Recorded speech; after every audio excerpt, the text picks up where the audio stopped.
Zoti Dumani që nesër në një moment mund të shkojë dhe të bëhet jo kryeministër, jo kryetari i Partisë Socialiste, deputet, president Republike.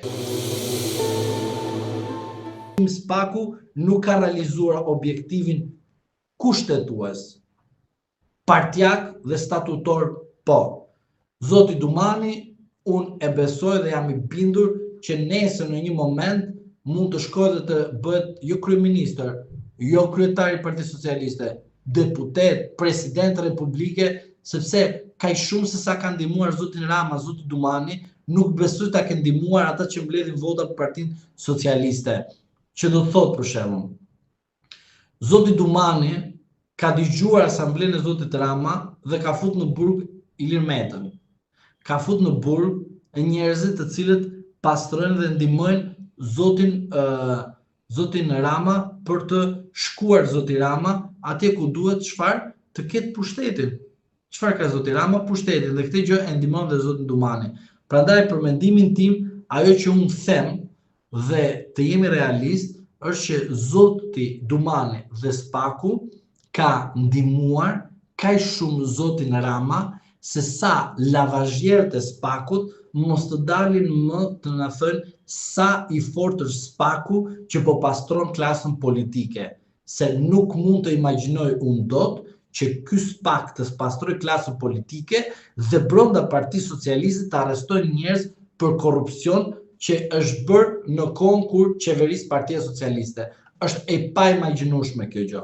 Dhe përveç kësaj, lavazhjerët e Spakut, që ata janë lavazhjerë të paimagjinueshëm, kur arrestonte ai Sali Berisha dhe Ilir Meta, çdo gjë ishte në rregull, kishin një drejtësi, dilshin disa që janë me thinja, që çuditërisht këta kanë qenë deputet të Berishës, kanë bashkëpunuar me Berishën, ka bërë koalicion me Ilir Metën, kanë bërë koalicion me Berishën, kanë hëngër, kanë pinë në kurriz të shqiptarëve dhe sot i ketë të gjithë ta tashuar pranë pushtetit dhe bëjnë lavazh tek Spaku, duke thënë sa i mirë është Spaku.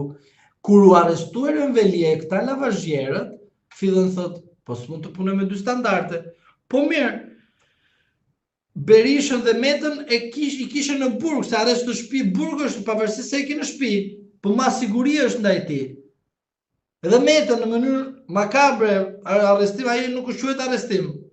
Dhe tani që u arrestua Erion Velie, dolën të gjithë lavazhjerët këta, të shqyerit që kanë shqyer buxhetin e popullit shqiptar, dhe normalisht thonë që fajin e ka Saliu dhe Ilir Meta, dhe jo Edi Rama, por këta lavazhjerët dalin edhe na thënë që sa i mirë është Spaku. Pse e bën këtë gjë? Që populli nga urrëtia që ka për gjithë klasën politike, kur bën këto arrestime, ulet urrëtia dhe mlefi që ka populli, dhe kjo bëhet për shkak të një PR-i. Çfarë? Ulja e këtij agresivitet që ka populli ndaj klasës politike legjitimon aktualisht qeverisjen aktuale, sepse ulet urrëtia. Në rast se urrëtia do ishte shumë e lartë, nuk do të kishim këtë raport në zgjedhjet e 2011 majit.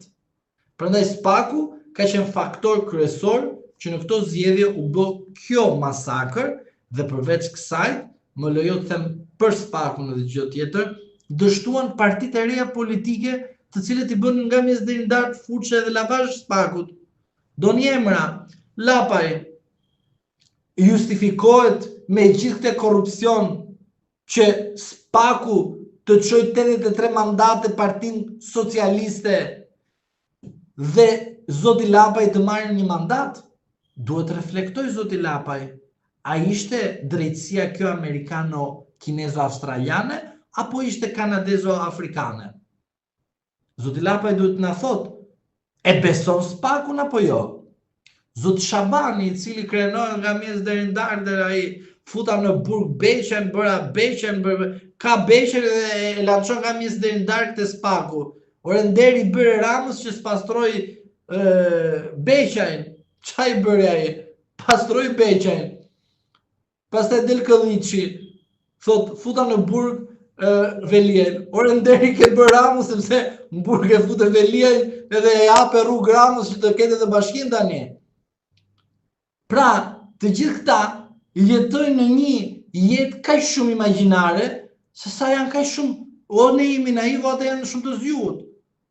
Por krenohen duke futur në burg kundërshtar politik dhe asnjëri prej tyre nuk thot një falje publike te populli jon, ti thot, zotëri, ne dështuam se morëm nga një mandat, se ky ishte sistemi, por dështimi dhe ndëshkimi kryesor duhet të jetë tek SPAK-u, i cili legjitimoi masakrën zgjedhore në 11 maj. Nuk legjitimohet dot që zoti Lapaj të marrë një mandat, zoti Shejaj, tjetër lavanderi aty, me 2 mandate dhe po ikën edhe një mandat, tjetër lavanderi aty. A keni ju vite kuqe që tha në parlament, ja thoshte Dumanit. Dumani me testër partie, edhe i thoshte a keni ju vite kuqe.